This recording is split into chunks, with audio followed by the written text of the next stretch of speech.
The third No Kings demonstration happened yesterday, and I got super excited on the train ride into Center City after getting this notification.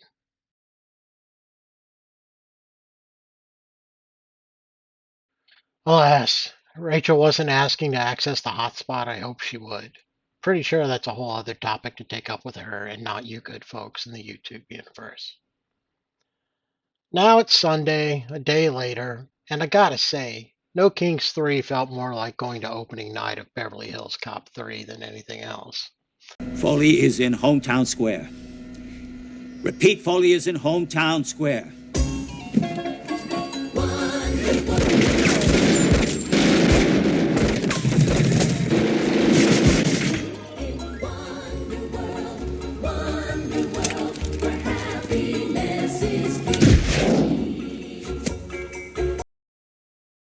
Was that a fucking t-shirt gun? I guess even the special effects guys checked out on that movie. Like all movie trilogies, the first take is always great and leads to sequels, but by the third, it's obvious the writers are on autopilot and the actors are just there for the guaranteed paycheck. The same can be said for the No Kings protests. Rachel and I have been to all of them, and even went so far as to leave Philly to partake in the sequel in Chicago. Great dogs, the tavern pizza was awesome, and the chance to flip off Trump Tower were powerful aphrodisiacs. But nevertheless, we couldn't move there. Here we are at that sculpture of the thing no Republican fascist has ever found, and many still deny it even exists. So, what happened in No Kings 3? The Philly version had a great supporting cast. Here's me with the best sign ever. Here's another pic with me and Guy Fawkes. And the dogs. So many dogs. Here's a good boy telling ICE to fuck off. Another good boy telling Trump and his pedophiles not to touch his wiener. And this exquisite beast has even taken it upon himself to share his training tricks with the PDF in chief. Now for the part that needs to be said. The speakers at this rally mostly sucked. I know they tried to get local leaders at each site, but PA's representatives and senators all suck. Brendan Boyle somehow missed the train from DC to Philly, so he phoned it in. Literally. They showed us a fucking video of this guy basically saying it was the Republicans' fault he couldn't make it. Why? Because they had to vote for DHS funding after midnight? Get the fuck out of here, Brendan. I'm pushing 60 here and still am able to drag my old ass back to work the day after every company happy hour and holiday party. Aside from his lame excuse for not showing up for constituents, Boyle still hasn't read the room. Not one word about the genocide in Gaza, the illegal war in Iran, or the continued arrest and killings of U.S. citizens at the hands of Trump's personal Gestapo ICE. Why, you ask? Simple. He's in the pocket of Israel. Here, take a look at what APAC Tracker has on this waste of sperm and egg. I like to say he doesn't know how to read the room, but he couldn't even be bothered to check into the fucking hotel before his piss poor performance. Maybe I'm being too hard on Brendan. Maybe it's not all related to his unfettered support of an apartheid state actively committing a genocide and fighting colonialist wars on four fronts.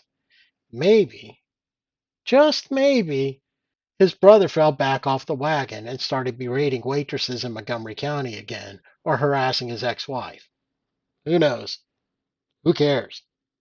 Bottom line is, Boyle is a wasted seat warmer in the House, and I personally find it disgusting that he was one of the headliners for the No Kings rally here in Philly.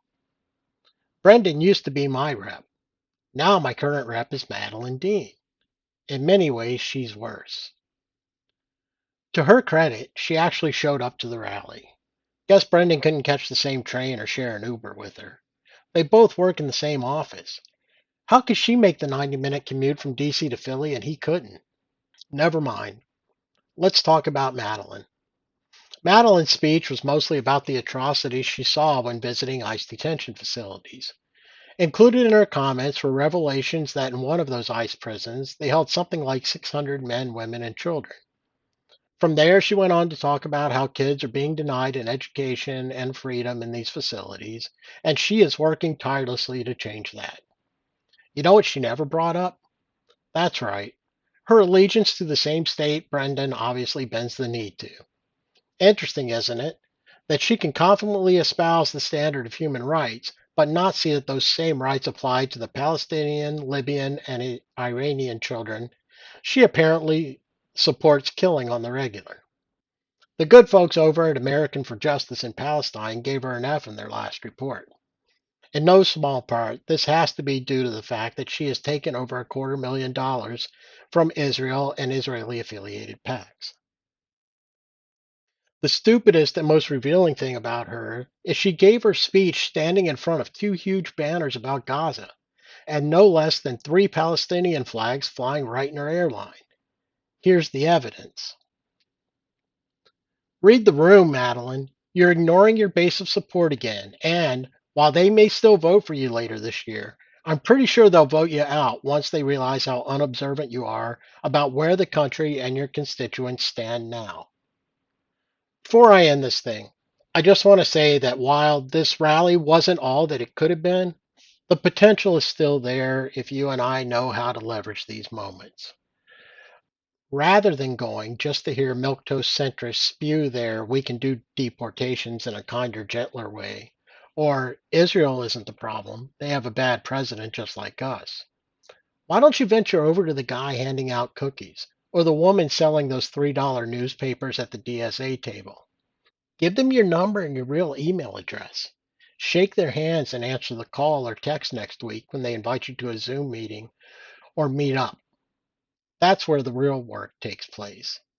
I'm glad that Indivisible was able to pull something like 40,000 people together into Philadelphia.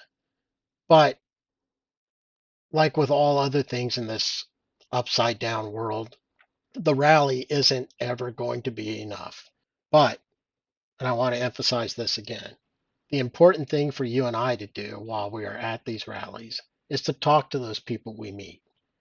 Talk to those groups. Talk to those that funky little folk group that's singing protest songs out of key. Talk to all of them. Give them your name, give them your number, and then once you get home, start doing the work.